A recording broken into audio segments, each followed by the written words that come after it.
Shteti i Kosovës me plot të drejtë kërkon arrestimin e Milan Radojqićit për krime lufte. Shumë civil, shqiptar, të vrarë, të masakruar, edhe më shumë të keq trajtuar mizërisht.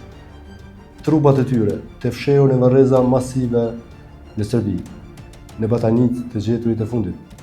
Kosova, shteti që lindi nga gjaku dhe dhimbja këtyre viktimave, ngritja këtë akuzë dhe kërkon nga bota drejtësi. Drejtësi për masakrat, drejtësi për jetët e humbura. Por, ndërkohë, shoqëria jonë harroi një kapitull të dhimbshëm.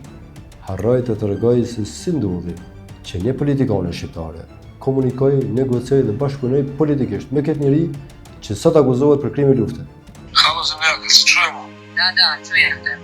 Super. Kako ste se vredni? Evo, u Skupštinu sam bila, imala sam nekoliko sastanka i dok sam se oslobodila sada idem kući. Dobro. Vidim, predam Slavko da su vam potrebni naši gosti oko zakona o minimalnoj zaradi i oko glasanja za suministru foga. Da?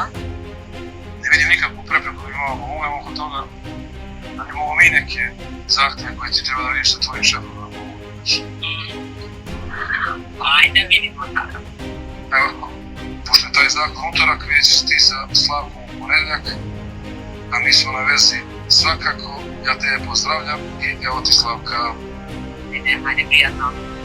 Prijatno. Harroi të jap përgjigje. Si është e mundur që nuk u kërkua përgjegjësi, as ligjore e as politike. Harroi të pyes si ndodhi që zona e Kosovës Lila jo vetëm që nuk u ndeshkua, por u shpërblye me më shumë vota. Jo diku tjetër, por pikërisht nga Gjakova, qyteti i gjakut dhe i sakrificës. Ndërsa sot, koalicioni i saj me 48 mandate e mban peng edhe Kosovën.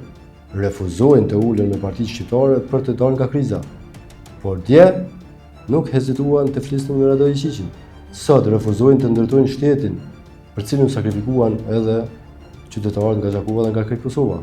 Por dje negociuan poste dhe ligje mbi kurrizin e veteranëve të luftës. Dhe për ironinë më të hidhur, kjo blokadë politike bëhet në emër të atyre që dikur u tradhuan. Ky nuk është thjesht ngërç institucional. Kjo është tradhti morale. Është fyrje ndaj gjakut të derdhur për liri.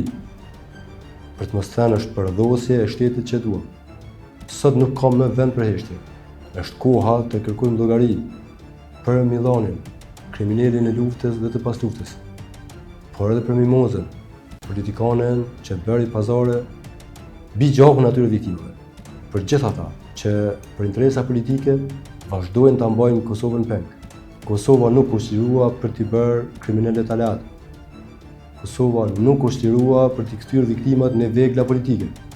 Kosova ushtrirua për drejtësi, për dignitet, për liri.